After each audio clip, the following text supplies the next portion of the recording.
Well, I think that part of creating new media is telling stories that people need to hear and framing issues that the mainstream media won't frame the way they need to be framed.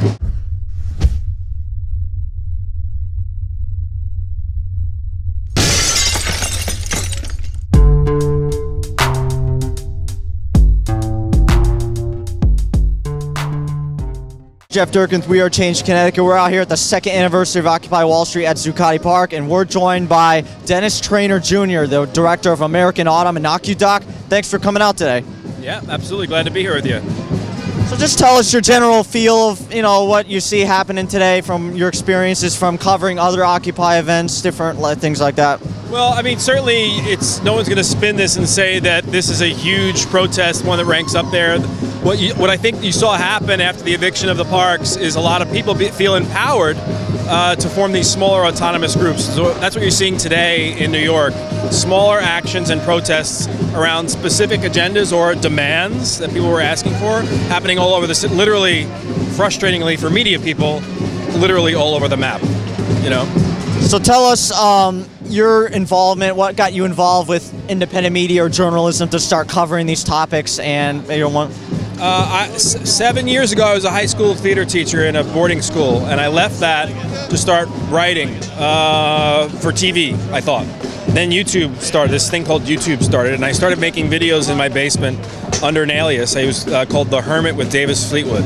That became kind of popular, and Dennis Kucinich's presidential campaign hired me to work as an embedded media personality with his campaign. So I was the first YouTube blogger, and I think the first work of fiction to be hired by a presidential candidate. And I've been doing YouTube ever since. And then before Occupy started, I was part of a group called the October 2011 Coalition. So before Adbusters made the call, we were planning to call for an indefinite occupation of public space in Freedom Plaza in Washington, D.C., starting on October 6th. Obviously, things happened here on September 17th that made us one chapter in a national and global story, which was fantastic. But I'm committed to independent media as creating a pillar for the new world that we want to create, while we're cracking down the pillars that are holding up the empire. The United States empire is the first post-nuclear empire, so I think we have to be careful about how it comes down. But we know all empires crash, all empires fail. And so I think that part of creating new media is telling stories that people need to hear and framing issues that the mainstream media won't frame the way they need to be framed.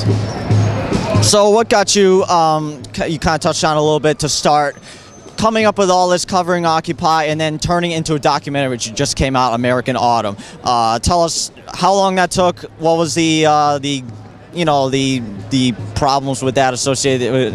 I had been frustrated as a sometimes activist, sometimes media person, sometimes writer. So like I said, when I started working with this group October 2011, who was inspired by Tahrir Square and inspired by the Wisconsin Wave, and we were going to go to Washington, D.C., not to carry a sign, not to chant the same old chants, we were going to go and stay.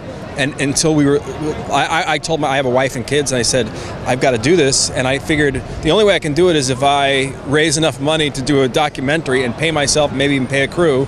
We did a Kickstarter project and it was successful. So then I had never made a documentary before, so we had to make a documentary, raise the money. I'm really proud of it. It's called American Autumn. People can get it by going to occudoc.org or just send me an email or something at acronymtv@gmail. I made it available on a pay-what-you-can basis, and kind of in keeping with the spirit of the movement. And there's no price barrier to people getting the movie. It had a theatrical release here in New York. It did really well. I'm really proud of it. So that's the story behind that. So just to wrap it up here, maybe with advice for other people out there who may be watching, other viewers, about getting involved in media, journalism, from your experiences covering that.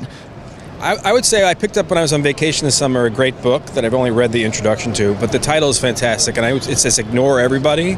If you've got a passion and you think you have stories to tell, don't try to replicate what other people are doing. You've got a camera, the price points for these are really low, more democratic for more people to get involved, get engaged. Tell the stories that are important to you. Tell the stories that you want to tell, and you'll find an audience. The world is big enough.